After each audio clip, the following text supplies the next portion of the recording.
2024 లేదా 25లో డిగ్రీ లేదా బీటెక్ చదివారా? సాఫ్ట్‌వేర్ జాబ్ కోసం ఎదురు చూస్తున్నారా? అయితే కోడ్ జ్ఞాన్ 100 డేస్ కోర్సులో చేరండి, జాబ్ సాధించండి. Welcome to Suman TV. ప్రస్తుతం జూమ్ కాల్లో లైవ్లో జాయిన్ అయ్యారు బిజినెస్ ఎక్స్పర్ట్ ప్రశాంత్ గారు. సార్తో మాట్లాడదాం. ప్రశాంత్ గారు నమస్తే అండి. నమస్తే అండి వలి గారు. ప్రశాంత్ గారు, బంగారం వెండి ధరలు ఆల్ టైమ్ హైకి చేరుకున్నటువంటి పరిస్థితి మనం చూస్తూ ఉన్నాం. వెండి గురించి ప్రత్యేకంగా మనం మాట్లాడుకోవాలి. 8,000 ఒక్కసారిగా పెరిగింది సార్. ఇప్పుడు 3 లక్షలు పైగా దాటిపోయినటువంటి పరిస్థితి ఉంది. సో ఏంటి సార్ దీనికి రీజన్ ఏం కనిపిస్తుంది? ఒక్కసారిగా ఇంత పెరుగుదలకు కారణం ఏంటి? డెఫినెట్గా అండి, మనము చాలాసార్లు గత 2025 సంవత్సరం గోల్డెన్ జూబ్లీ ఇయర్ అనుకున్నాము. ఎందుకు అంటే ఇట్స్ ఎ గోల్డెన్ ఇయర్. దాదాపుగా 75% పెరిగింది బంగారు వాల్యూ.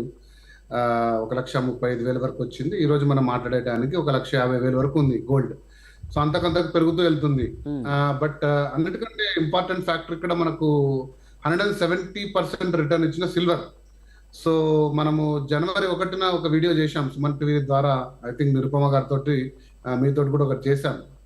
అప్పుడు అనుకున్నాము 2026 is going to be silver Jubilee year అన్నట్టు చెప్పాము. ఎందుకు అంటే దానికి చాలా కారణాలు ఉన్నాయి. ఒకటి, రీసెంట్ గా అమెరికా కూడా సిల్వర్ ని క్రిటికల్ మినరల్ గా ఐడెంటిఫై చేయడం. తర్వాత సిల్వర్ ని సాధారణంగా ఇన్వెస్ట్మెంట్ రూపంలోనే కాకుండా ఇండస్ట్రీ అవసరాలకు చాలా డిమాండ్ పెరుగుతూ పోతుంది. అంతకంతకు ప్రతి సంవత్సరానికి కూడా ఈవీ వినియోగం పెరిగింది. ఆటోమొబైల్స్ లో ఈవీ వినియోగం పెరిగింది. సోలార్ ప్యానెల్స్, అత్యధికంగా సోలార్ ప్యానెల్స్ తీసుకుంటే మనం ప్రతి ప్యానెల్లో ఒక 20-30 గ్రామ్స్ సిల్వర్ వాడే అవసరం ఉంటుంది. అలాగే మనం వాడే సెల్ ఫోన్లు, కంప్యూటర్లు అన్నింటిలో కూడా అంతో ఇంతో సిల్వర్ అవసరం ఉంది.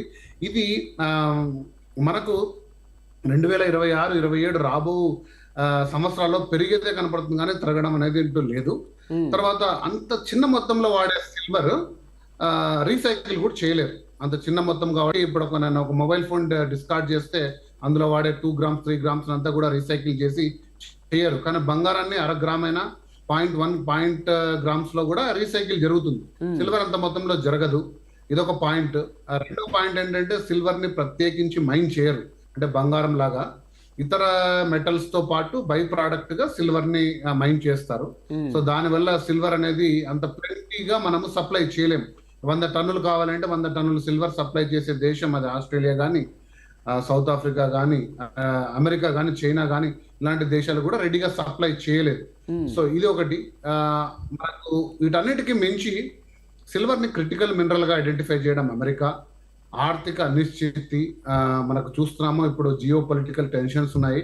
వీటన్నిటిలో బంగారము, సిల్వరు, ఇతర precious metals, copper, zinc, Palladium మీరు చూస్తే అన్ని మెటల్స్ అన్ని కూడా వాల్యూ చాలా పెరిగాయి. అంటే అబ్నార్మల్ గా 40%, 50%, 80%, 100% with in span of 6 months. Silver మనము దాదాపు 2,40,000 అండి. 15 రోజుల కిందట మనం మాట్లాడినప్పుడు ఈరోజు 3,10,000. అంటే ఆల్మోస్ట్ ఒక 40%. ఒక్కసారి పెరగడం స్టార్ట్ చేస్తే మామూలుగా పెరగట్లేదు. 8,000, 10,000 అట్లా పెరిగిపోతా ఉంది. అంటే ఇంకా త్వరలోనే 4 లక్షలకు చేరుకుంటుంది అంటారా? ఖచ్చితంగా. ఎందుకంటే ప్రతి ఒక్కరు ఇప్పుడు మీ ఇంట్లో అంటే మీ ఇంట్లో దాచుకున్న సిల్వర్ అన్ని కూడా ఫర్ సపోజ్ 1 కిలో ఉందనుకోండి, మీరు ఎవ్వరు కూడా ఇంకా దాన్ని మార్కెట్లోకి పంపించే ఆస్కారం లేదు. సిల్వర్ ఉన్న వాళ్ళందరూ హోల్డ్ చేసుకుంటున్నారు, కొత్తగా పర్చేజ్ చేస్తున్నారు, హోల్డ్ చేసుకుంటున్నారు. సో సప్లై లేదు, డిమాండ్ ఎక్కువ ఉంది. సో పెరుగుతూ పోతుంది, అంతకంతా పెరుగుతూ పోతుంది. అందులో ఎప్పుడైతే యుఎస్ క్రిటికల్ మినరల్ గా దాన్ని డిక్లేర్ చేసిందో అప్పుడు చాలా కంట్రీస్ కూడా దాన్ని హోల్డ్ చేసుకోవడం, దాని ఎక్స్పోర్ట్ ఇంపోర్ట్ మీద ఆంక్షలు రావడం వల్ల ఆటోమేటికల్ దాని ప్రైస్ పెరుగుతూ పోతుంది. నేను ఎప్పుడు ప్రైస్ స్పెక్యులేట్ చేయనండి. మన అనాలిసిస్ ఎప్పుడు కూడా ప్రైస్ స్పెక్యులేషన్ ఉండవు. ఎందుకు పెరుగుతుంది, దానికి కారణాలంటే ఎలా ఉండబోతుందని అంచనా వేయొచ్చు. సో ఖచ్చితంగా 4 లక్షలు చేరుతుందా, ఎప్పుడు చేరుతుందా నేను చెప్పలేను. కానీ సిల్వర్ అయితే ఖచ్చితంగా రాబో మనకు 9-10 నెలల్లో అది కిందికి వచ్చేది మెటల్ అయితే కాదు. నేను చూశాను. అంటే షార్ట్ టర్మ్ లో కొద్దిమంది ఫర్ ఎగ్జాంపుల్ తీసుకొని ఒక రేట్ అంచనా పెట్టుకొని అమ్మేయడం లాంటివి జరుగుతుంటాయి. అప్పుడు ఏమన్నా హెచ్చు తగ్గులు ఉండొచ్చు. కానీ స్థిరంగా సిల్వర్ అయితే 87,000 2025 జనవరి 1లో 27,000 ఉన్న సిల్వర్ ఈ రోజు 3,10,000 వరకు వచ్చింది. అంటే దాదాపు ఒక కాలంలో 300%, 200-300% గ్రోత్ అయింది సిల్వర్. సో ఈ ఇయర్ కూడా అది తగ్గుతుంది అనేది నేను అనుకోవట్లేదండి. సార్, ఇప్పుడు తగ్గేటప్పుడు కూడా గత అనుభవాలు ఒకసారి మనం చూసుకుంటే తగ్గేటప్పుడు కూడా వేలకు వేలు తగ్గిన సందర్భాలు కూడా ఉన్నాయి సిల్వర్ విషయానికి వస్తే.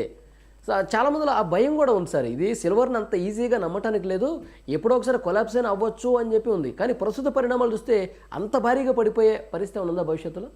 డెఫినెట్ గా అంటే చాలా చాలా వాల్యుబుల్ పాయింట్, చాలా వాల్యుబుల్ క్వశ్చన్ అడిగారు మీరు. చాలా మందికి ఇది అవగాహన. ఇంతకు ముందు సిల్వర్ ట్రేడింగ్ ఇన్వెస్ట్మెంట్ పరంగా మాత్రమే వాడేవారు. నేను ముందు చెప్పాను, 2 దశాబ్దాల క్రితం సిల్వర్ 40% డిక్లైన్ అయింది, 50% డిక్లైన్ అయింది. చాలా ఇయర్స్ సిల్వర్ పడిపోయింది. గోల్డ్ ఎప్పుడు అంత స్టీప్ డౌన్ డిక్రీజ్ కాలేదు. ఎందుకంటే ఇన్వెస్ట్మెంట్ పరంగా సిల్వర్ కి హెచ్చు తగ్గులు ఉన్నాయి. ఇండస్ట్రీ ఎప్పుడైతే దీనికి ఆల్టర్నేట్ మెటల్స్ తీసుకొని సిల్వర్ కాకుండా మిగతా కెమికల్స్ మిగతా మెటల్స్ తో మనము సిల్వర్ ఆల్టర్నేట్ తో వీటిని ప్రొడ్యూస్ చేయగలిగితే అప్పటి వరకు సిల్వర్ కి డిమాండ్ తగ్గుతుందని నేను అనుకోవట్లేదు.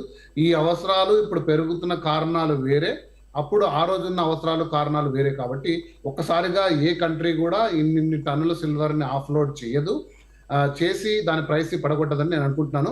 అటువంటి పరిస్థితులు రిపీట్ కాకపోవచ్చు. సార్, ఇప్పుడు బంగారం విషయానికి వస్తే అతి త్వరలోనే 2.5 లక్షలకు వెళ్ళిపోతుంది. నెక్స్ట్ 3 లక్షలు వెళ్ళటానికి కూడా ఎక్కువ సమయం పట్టదని చెప్పి ప్రస్తుతం ఆ పరుగులు పెట్టే విధానం బట్టి మనకు అర్థమవుతుంది. ఏం చెప్తారు సార్ బంగారం గురించి పర్టికులర్గా ఎలా ఉండబోతుంది అంటున్నారు? మనం ఈ రోజు మాట్లాడుతున్న సమయానికి 1,48,000 ఉందండి 10 గ్రాముల 24 క్యారెట్స్ గోల్డ్. డెఫినెట్ గా అది 2 లక్షల వైపు పరిగెడుతూ పోతుంది, స్థిరంగా పెరుగుతుంది. బంగారు అయితే మీరు నిశ్చింతంగా తీసుకెళ్లొచ్చు, ఎందుకంటే ఇది కేవలం పెట్టుబడి, ఒక ఆల్టర్నేట్ కరెన్సీ, డాలర్ కి ఒక ఆల్టర్నేట్ కరెన్సీగా ప్రపంచవ్యాప్తంగా దేశాలన్నీ కూడా పర్చేస్ చేస్తున్నాయి. అందులోనూ ఇప్పుడు జియో పొలిటికల్ టెన్షన్స్ మనం చూసాము. 2 మేజర్ సమస్యలు నడుస్తున్నాయి ప్రపంచంలో. ఒకటి ఇరాన్ అంతర్గత యుద్ధము, వాటిలో అమెరికా జోక్యం ఎలా ఉంటుంది, ఇది చాలా పొలిటికల్ టెన్షన్ హీటెడ్ గా ఉంది. ఇంకోవైపు అమెరికా గ్రీన్లాండ్ మాంది అనడం, నాటో సభ్య దేశాల్లో అది ఒక పెద్ద అనిశ్చితి వాతావరణం క్రియేట్ చేయడం, ఇవన్నీ కూడా ప్రపంచము ఒక అనిశ్చితి జియో పొలిటికల్ టెన్షన్స్. ఒక పక్క రష్యా యుక్రెయిన్ యుద్ధం ఎప్పటికీ ఆగకపోవడము, ఇంకో పక్క పాలస్తీనా ఇష్యూ చూడడం, ఈ జియో పొలిటికల్ టెన్షన్స్ ఉన్నప్పుడు స్థిరమైన పెట్టుబడిగా సేఫ్ హ్యావెన్ గా గోల్డ్ ని ప్రతి ఒక్క పెట్టుబడిదారుడు, అది రీటైలర్ హోల్సేలర్, ఒక దేశం అయితేనేమి ఆల్టర్నేట్ కరెన్సీ అంటే డాలర్ కంటే మనకి ఏ ప్రత్యామ్నాయం ఉంది అని చూస్తే మిగతా కరెన్సీలతో పోలిస్తే బంగారు ఖచ్చితంగా కొన్ని వందల వేల సంవత్సరాలుగా ఒక ప్రెషియస్ మెటల్ గా అందరికి కూడా కనపడుతుంది. కాబట్టి బంగారు స్థిరంగా పెరుగుతూ పోతుంది, ఊహించిన దానికంటే కూడా పెరుగుతూ పోతుంది. కానీ అబ్నార్మల్ గ్రోత్ ఉండకపోవచ్చు 2026 లో, స్థిరంగా మంచి రిటర్న్ అయితే 2025 లాగే పర్ఫామ్ చేసే అవకాశం. అంటే సార్ ఇప్పుడు ట్రంప్ ఉన్ననాళ్ళు బంగారం కొనే విషయంలో వెనుదిరిగి చూసుకోవాల్సినటువంటి అవసరం లేదు, పెట్టుబడి ఎట్లయినా పెట్టుకోవచ్చు అని చెప్తారా? అంటే నేను డైరెక్ట్ గా చెప్పలేనంటే ట్రంప్ అనుసరిస్తున్న విధానాలన్నీ కూడా ట్రంప్ చెప్పడం ఏంటంటే మన డాలర్ బలపడుతుంది, అమెరికా ఆర్థిక వ్యవస్థ పెరుగుతుంది అంటున్నాడు. కానీ ప్రపంచవ్యాప్తంగా ట్రంప్ తీసుకున్న చర్యల వల్ల ఆ డాలర్ బలపడడం ఏమో కానీ 3వ త్రైమాసికంలో కూడా రిసెషన్ భయాలు, ఇంకా వడ్డీ రేట్లు తగ్గిస్తుంది ఫెడ్. వడ్డీ రేట్లు తగ్గిస్తే ఖచ్చితంగా డాలర్ మీద పెట్టుబడులు, అంటే అక్కడ ఏమైనా బాండ్లు పెట్టుబడి పెట్టినా ఫిక్స్డ్ డిపాజిట్లు పెట్టినా వచ్చే రిటర్న్స్ తక్కువ కాబట్టి పెట్టుబడిదారులు ఆ డబ్బులు తీసుకొని అంతకంటే ఎక్కువ రిటర్న్ ఇచ్చే వైపు పెడతారు. సో 3వ త్రైమాసికం థర్డ్ క్వార్టర్ డెఫినెట్ గా ఇది తగ్గుతుందని అంచనాలు ఉన్న నేపథ్యంలో డాలర్ ఎటువంటి పొజిషన్ లో ఉన్నా కూడా ఇన్వెస్టర్ల నమ్మకం సన్నగిలుతూ పోతుంది. అలాగే ఆంక్షలు అనడము, తర్వాత వివిధ చర్యలు మనం చూసాము. ట్రంప్ తీసుకున్న నిర్ణయాలు ఏవి కూడా పెట్టుబడిదారులకు అంత ఎంకరేజింగ్ గా లేవు. కాబట్టి అది వీటన్నిటి చూసుకొని ట్రంప్ బేరీ చేసుకొని మళ్ళీ కూడా డాలర్ ని స్ట్రెంగ్తన్ అయ్యే అవకాశాలు వచ్చి మళ్ళీ అమెరికాలో ఉన్న ఎకనామిక్ యాక్టివిటీని గెయిన్ చేస్తే తప్ప ఆ డాలర్ పై ఉన్న ప్రేమ కొంచెం తగ్గుతూ బంగారం వైపు షిఫ్ట్ కావడం అనేది మారకపోవచ్చు అని నా అంచనా. సార్, ఇప్పుడు ఈ యుద్ధ పరిస్థితులు కావచ్చు, మీరు ఇంతకుముందు డాలర్తో ఉన్నటువంటి సంబంధం కావచ్చు, ఇవన్నీ కూడా కుదుటపడితే అసలు ప్రశాంతమైనటువంటి వాతావరణం ఉంటే బంగారం ధరలు చాలా బాగా, అంటే వేలకు వేలు దిగే పరిస్థితి ఉంటుందా? ప్రశాంతంగా ఉన్నప్పుడు అలాంటి పరిస్థితి కూడా చూడొచ్చు అంటారా? ఖచ్చితంగా ఉండదండి. ఎందుకంటే బంగారం మళ్ళీ తిరిగి తగ్గి ఒక స్థాయికి వస్తాయని నేను అనుకోవట్లేదు. ఎందుకంటే ఒక 10 రూపాయలు డాలర్ ఉండే వాల్యూ 30 రూపీస్ ఉండే వాల్యూ, అంటే ఇండియన్ కన్వర్షన్ వాల్యూ చెప్తున్నాను మీకు, ఈ రోజు 90 రూపాయలకు వచ్చింది. మరి తిరిగి 30 రూపీస్కి వెళ్తుందా అంటే అది ఎప్పటికి వెళ్ళదండి. ఎందుకంటే దాని ఎకనామిక్ యాక్టివిటీ. ఇప్పుడు బంగారు విలువ పెరగడానికి ప్రధానంగా లాస్ట్ 2-3 ఇయర్స్ లో సెంట్రల్ బ్యాంక్స్ విరివిగా కూడా టన్నులు బంగారు కొనింది. మన ఇండియానే ఒక 50 టన్నుల బంగారు కొనిందండి. సో ఇవెందుకు ఉంటాయంటే ఫారిన్ ఎక్స్చేంజ్ రిజర్వ్స్. ప్రతి దేశం కూడా వారి అత్యవసరాలకు ఒక ఫారిన్ ఎక్స్చేంజ్ రిజర్వ్స్ పెట్టుకుంటారు. ఫర్ ఎగ్జాంపుల్ ఇండియా 1991లో ఖాళీ అయిపోయిన ఆర్థిక వ్యవస్థలో మనకు అవసరం చెప్పేసి ఒక 6 నెలల్లో 12 నెలలకు సరిపడా ఒక రిజర్వ్స్ పెట్టుకున్నారు. వాటిని ఏ రూపంలో పెట్టుకుంటారంటే ప్రధానంగా డాలర్స్, ఇతర దేశాల కరెన్సీలో పెట్టుకుంటారు. అందులో బంగారానికి ఒక 7-8% స్థానం ఇచ్చే ఈ దేశాలన్నీ కూడా ఇప్పుడు అవి 10%, 11, 12 స్థాయికి పెంచుకున్న రిజర్వ్స్ అవి. వాటినన్నిటి కూడా డంప్ చేసుకుని ఆఫ్లోడ్స్ అయితే చేయరు. కాబట్టి బంగారం అనేది మళ్ళీ అంత విరివిగా మార్కెట్లోకి వచ్చి వస్తుంది అనుకోను. ఎందుకంటే అది కూడా ప్రెషియస్ మెటల్. మనము తవ్వాల్సిందంతా ఆల్రెడీ తవ్వేస్తాం ప్రపంచవ్యాప్తంగా, కొద్దిగా మిగిలింది. సో కాబట్టి రీసైకిలే జరుగుతుంది. అంత డిమాండ్ అంత సడన్ గా పడిపోయి మళ్ళీ సాధారణ స్థాయికి ఏదో కిందికి పడిపోయే మెటల్ అయితే కాదండి బంగారు. ఖచ్చితంగా అందులో అయితే అంటే మనం చాలా మంది ఒక నానుడిని చెప్తా ఉంటారు సార్, పెరుగుట విరుగుట కొరకే అని చెప్తా ఉంటారు. ఇది బంగారం విషయంలో వర్తించదేమో? వర్తించదు. ఎందుకంటే మనం ఒక 70 ఏళ్ల చరిత్ర, స్వతంత్ర భారత 70 ఏళ్ల చరిత్ర తీసుకుంటే బంగారు పెరిగింది స్థిరపడింది కానీ ఇలా పడిపోయిన సందర్భాలు ఎప్పుడు బంగారానికి లేవండి. స్థిరపడచ్చు, కరెక్షన్ జరిగి కొన్ని నెలలు ఆగిపోవచ్చు. కానీ అలా రియల్ ఎస్టేట్ మార్కెట్ లాగా ఇలా వచ్చి ఇలా పడిపోయే మెటల్ అయితే అలా ఉండదు. షేర్ మార్కెట్ టైప్ లో కాదు. బట్ దాని ఆధారిత షేర్స్ ఉంటాయి చూసారా, వాటిని ట్రేడింగ్ జరుగుతుంది.